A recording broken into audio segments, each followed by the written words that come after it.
и Духові Твоєму.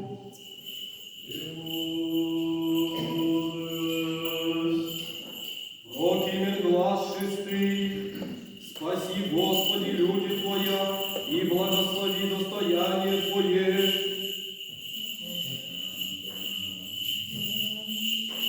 Спаси, Господи, люди Твоя, и благослови достояние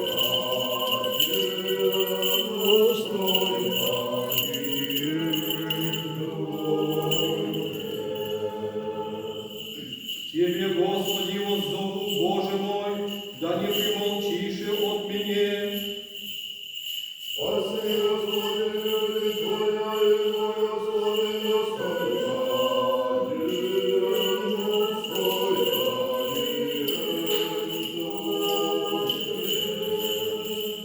Прокимен глас первый, уста моя возглаголят, премудрость и поучение сердца моего разум.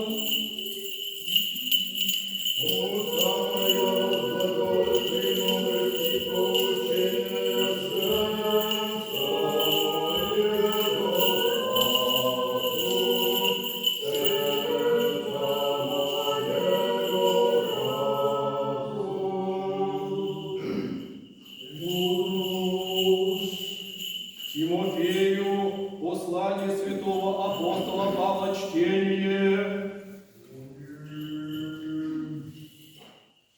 Чаду Тимофея, трезвися по всем злопостраждливе, дело сотвори благовестника, служение Твое известно сотвори, азбо уже жрен бываю, и время моего отшествия настало. Подвигом добрым подвязался, течение скончав, веру соблюдом, прочие убо соблюдается ми, венец правды, его же воздаст ми Господь в день он, праведный судья, не догмо же мне, но и всем возлюбившим явление его.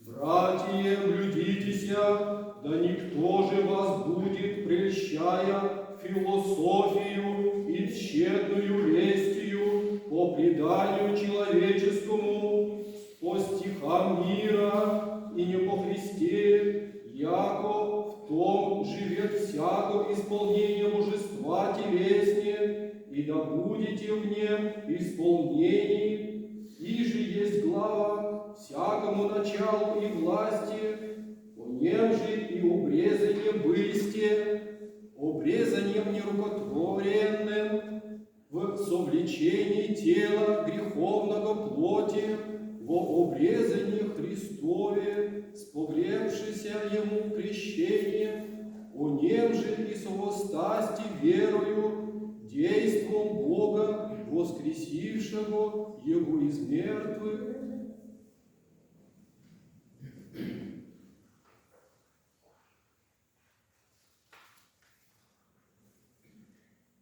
Братья, таков нам подобаше, архиерей преподобен, незлобен, бесквернен, отлучен от грешник, и выше небес быв, иже не имать по вся дни нужды, як уже первосвященницы, прежде о своих гресях жертвы приносите, потом же о людских сие во сотвори единую себе принес, закон Бог человеки, поставляет первосвященники, имущие немощь, слово же клятвенное, еже по законе, сына во веки совершенно, глава же о глаголемых, такова имамы первосвященника, и же сиде одесную престола величествия на небесе, святым служитель из скини истины, юже воздрузи Господь, а не человек. Lecture de la seconde épître du saint apôtre Paul à Timothée. Soyons attentifs. Mon enfant, Timothée, en toute occasion, sois vigilant, supporte les épreuves, accomplis ton devoir en prêchant l'Église. Acquitte-toi de ton mystère au service de Dieu. Quant à moi, je crois que mon sang va bientôt se répandre en libation, que le moment de mon départ est venu. Jusqu'au bout, j'ai combattu le bon combat, j'ai achevé ma course, j'ai gardé la foi. Il ne me reste qu'à recevoir la couronne de justice quand ce jour-là me donnera le Seigneur. Le juste juge, et non seulement à moi, mais à tous ceux qui attendent avec amour le moment où il sera manifesté. Frères, prenez garde que personne ne vous séduise par des théories et des arguments fallacieux, conformes à la mentalité humaine et aux principes de ce monde, et non pas conformes au Christ. Car en lui habite corporellement toute la plénitude de la divinité, et en lui vous avez part à cette plénitude. Puisqu'étant la tête et au-dessus de toute puissance et principauté, en lui aussi vous avez été circoncis, non pas d'une circoncision faite de main d'homme, mais la circoncision du Christ, qui consiste dans le dépouillement de notre être charnel et soumis au péché. Enseveli avec lui par le baptême, vous en êtes sortis ressuscités avec lui, parce que vous avez cru à la puissance de Dieu qu'il a fait surgir d'entre les morts.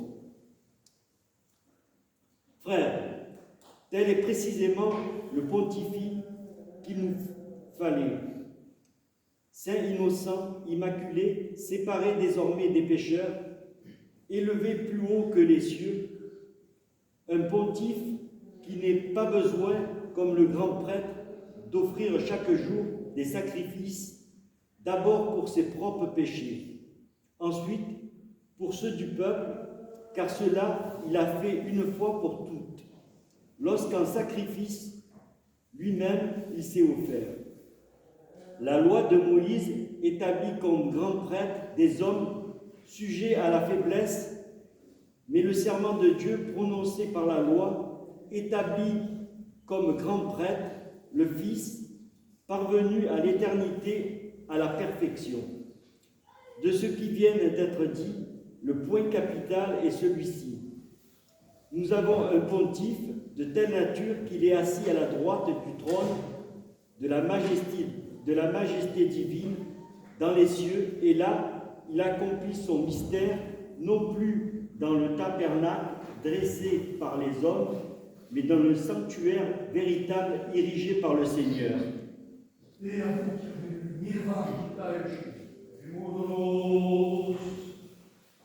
Глас восьмий, аллилуйя, аллилуйя, аллилуйя.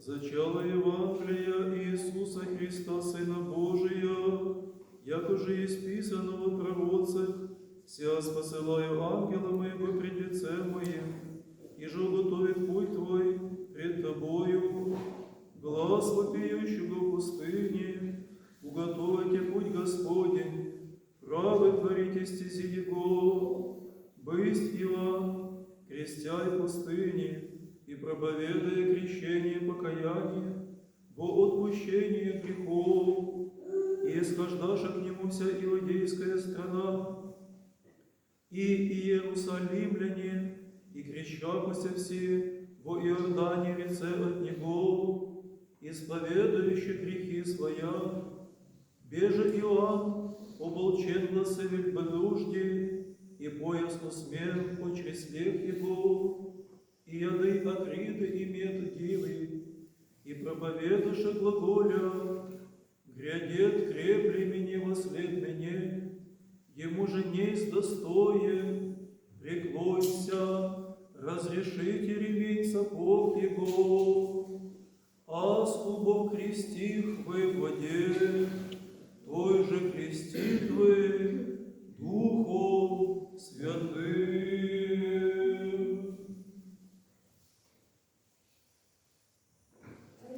En ce temps-là, les bergers s'en retournèrent glorifiant et louant Dieu pour tous ceux qu'ils avaient entendus et pour tous ceux qu'ils avaient vus, en accord avec l'annonce reçue. Et lorsqu'arriva le 8e jour, où l'on devait circoncire l'enfant, on lui donna le nom de Jésus, ce nom que l'ange avait indiqué avant sa conception. Et l'enfant grandissait, se fortifiait dans l'esprit. Il était rempli de sagesse, et la grâce de Dieu reposait sur lui. Chaque année, ses parents se rendaient à Jérusalem pour la fête de Pâques. Et lorsqu'il eut 12 ans, ils y montèrent selon la coutume de la fête. Mais au terme de leur séjour, quand ils s'en retournèrent, l'enfant Jésus resta à Jérusalem à l'insu de Joseph et de sa mère. Le croyant dans la caravane, ils le firent une journée de chemin, puis ils se mirent à le chercher parmi leurs parents et connaissances. Mais ne l'ayant pas trouvé, ils retournèrent à Jérusalem pour le chercher. Au bout de 3 jours, ils le trouvèrent dans le temple, assis au milieu des docteurs, les écoutant et les interrogeant. Et tous ceux qui l'entendaient s'étonnaient de son intelligence et de ses réponses. Quand ils le virent, ils furent saisis d'émotion et sa mère lui dit : « Mon enfant, pourquoi nous as-tu fait cela ? Voici, ton père et moi, nous te cherchions, angoissés. » Et il leur répondit : « Pourquoi me cherchiez-vous ? Ne saviez-vous pas que je me dois aux affaires de mon père ?» Mais ils ne saisirent pas le sens de ces mots. Alors il redescendit avec eux et revint à Nazareth. Il leur était soumis, et sa mère conservait tous ses souvenirs dans son cœur. Quant à Jésus, il croissait en sagesse, en taille et en grâce devant Dieu et devant les hommes. Иисус на месте равней народ, ученики его и множество много людей от всей Иудеи, и Иерусалима, и Поморья Тирской, Сидонской, и же придоша послушать его, и исцелиться от недуг своих, и стражущий от дух нечистых, исцеляхуся, и весь народ искавший прикасаться ему, яко сила от него, исхождаша, исцеляша вся. И той возвет очи свои на ученики своя глаголюще. Блаженни нищие духом, яко ваше Царствие Божие, блаженны алчущие ныне, яко насытитеся, блаженни ни плачущие ныне, яко восмеетеся, блаженни будете, когда возненавидят вас человецы, и когда разлучат вы, и поносят и принесут имя ваше, яко зло Сына Человеческого ради. Возрадуйтесь в той день, и взыграйте, все помста ваша много на небеси.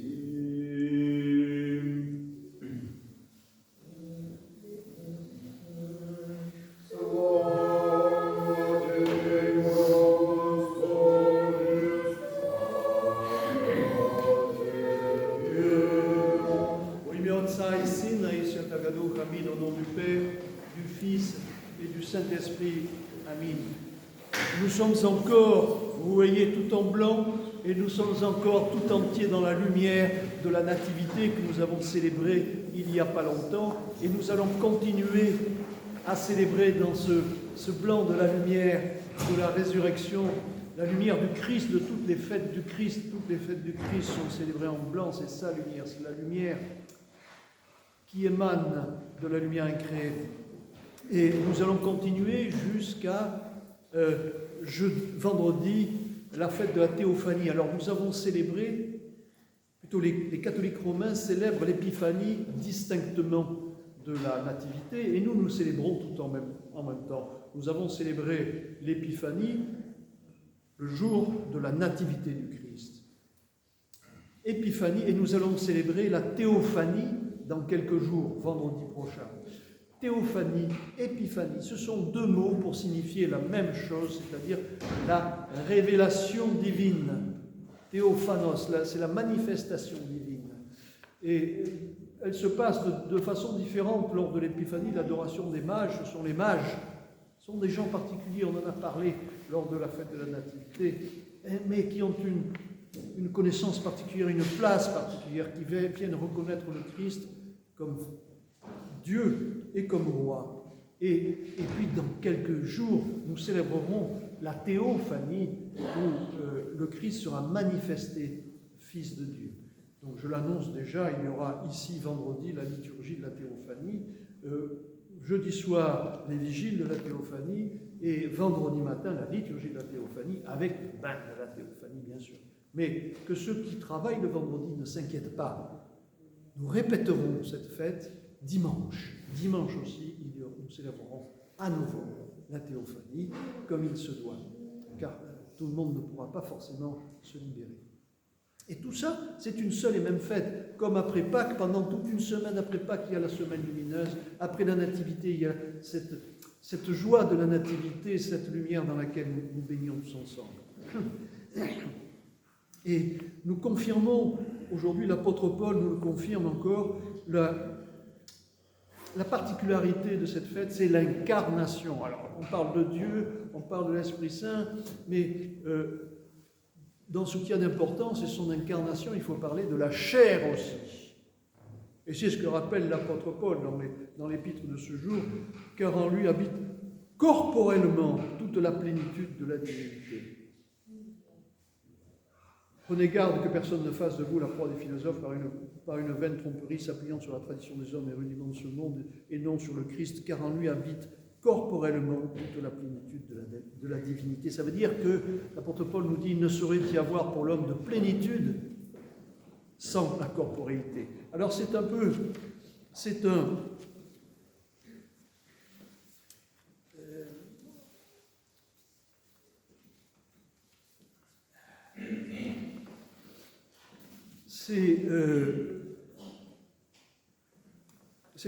un paradoxe parce que un peu plus loin il nous dit que en lui vous serez circoncis, mais non d'une circoncision faite d'une main d'homme, mais vous serez circoncis, mais de la circoncision de Christ qui consiste dans le dépouillement du corps et de la chair. Alors en même temps il nous dit que le corps, la corporéité est importante, et il ne saurait y avoir de plénitude d'accès à la connaissance et à la divinité sans la corporéité.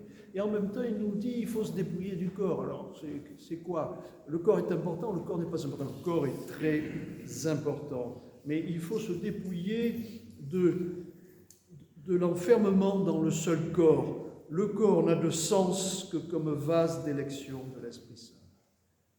Et c'est ainsi que Dieu l'a créé, c'est ainsi que Dieu l'a voulu, et c'est pour nous le rappeler que le Christ s'est incarné lors de la Nativité. Et pour nous rappeler l'importance du corps, c'est pour ça d'ailleurs que l'Église ne recommande pas, n'est pas favorable au suicide, condamne. Je n'aime pas ce mot de condamner, mais c'est ce qui explique que l'Église n'est pas favorable. Le suicide n'est pas une bonne chose parce qu'il supprime la possibilité de cette incarnation. Et c'est la négation de cette incarnation. Pour nous prouver, à notre époque matérialiste, l'importance du corps. Et bien que l'apôtre Paul nous est prévenu de ne pas nous laisser influencer par des théories philosophiques, etc. Alors, je voudrais vous parler de la science, qui n'est pas une théorie philosophique, mais aujourd'hui, les moyens scientifiques et d'investigation, vous me l'avez entendu dire souvent, sont de plus en plus importants, et au fur et à mesure de l'avancée des connaissances scientifiques et des découvertes, on ne peut que s'émerveiller devant la perfection du monde et devant la direction, parmi l'indéfinité des possibles, la direction unique et précise vers laquelle tout s'achemine, la création s'achemine vers son créateur. Et devant cette incrédulité et matérialité du monde dans lequel nous vivons, le Christ qui sait tout et qui a tout prévu nous avait préparé un cadeau. Vous savez, on en parlait régulièrement toutes les années, tous les ans on le rappelle à cette occasion. Le Christ nous a laissé son linceul, que nous avons eu l'occasion d'aller vénérer à Turin, ce linceul qui porte la trace irréfutable aujourd'hui par la science. Et c'est un cadeau pour notre époque scientifique, matérialiste, la trace irréfutable de la résurrection du Christ. C'est pour nous montrer aujourd'hui quelle est l'importance du corps, et pas comme certaines sectes qui, n'est pas comme certaines sectes qui, pour atteindre la béatitude, la plénitude de la béatitude spirituelle, cherchent à se débarrasser du corps. Il y en a même qui se font griller, il y en a qui se suicident en groupe, on a vu ça dans certaines sectes. Ça, c'est tout à fait le contraire. Le corps est lourd si l'on y reste totalement, si l'ensemble, la totalité de l'être s'y résume et s'y enferme. Mais le corps n'est plus lourd et il est léger, il est le support de l'Esprit, si au contraire il est le vase de l'Esprit Saint. Et il est là pour manifester l'Esprit Saint.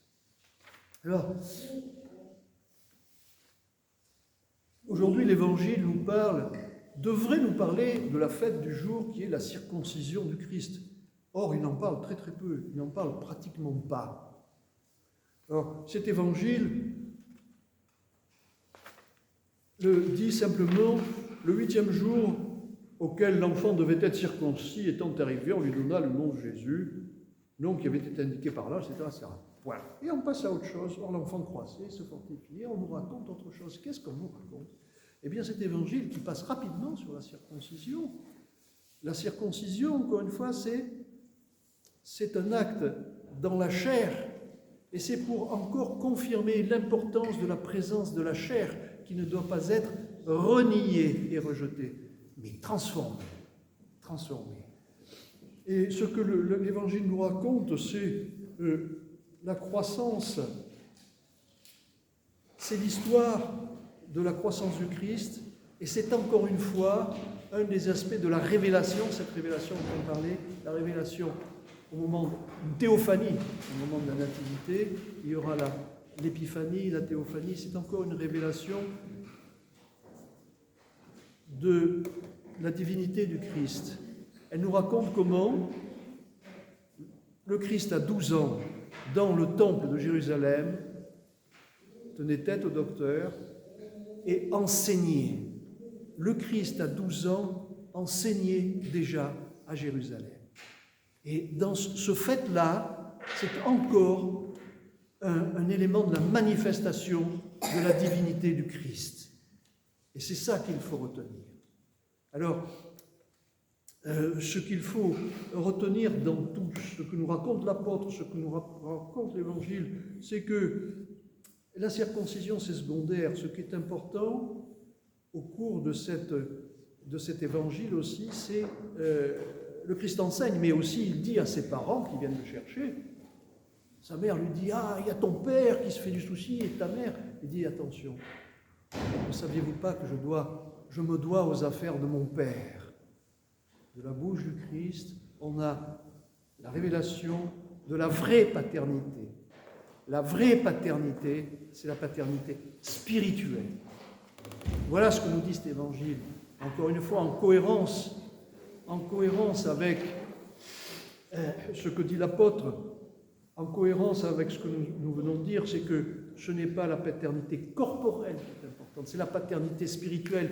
Et ceux qui ont fait baptiser des enfants ici se souviennent peut-être que nous rappelons chaque fois une certaine tradition qui se perpétue en Russie et qui avait un correspondant en France, et que, au-delà même parfois du 40e jour, la maman ne rentre pas dans le temple. Elle confie son enfant aux parrains et marraines, même au-delà du 40e jour. Certains le pratiquent. Et ça signifie pourquoi? Ça signifie, moi, maman chrétienne, je reconnais que ma maternité charnelle est inférieure à la maternité spirituelle des parrains et marraines. Et il y avait une tradition aussi dans cette France, fille aînée de l'Église, Tagda, dans cette tradition qui consistait pour les parrains et marraines, pour les parents de chair, pardon, d'embrasser, de faire le baise-main aux parrains et marraines en signe de soumission. C'est la même façon, c'est la même chose, c'est toujours une façon de déclarer devant l'Assemblée que, selon notre foi, la paternité spirituelle est supérieure à la paternité charnelle. Mais ça ne veut pas dire que la chair doit disparaître, pas du tout. C'est ça l'erreur, attention à ne pas commettre. Ce n'est pas parce qu'on reconnaît que l'un est plus important que l'autre qu'il faut supprimer celui qui l'est moins. Pas du tout. Pas du tout.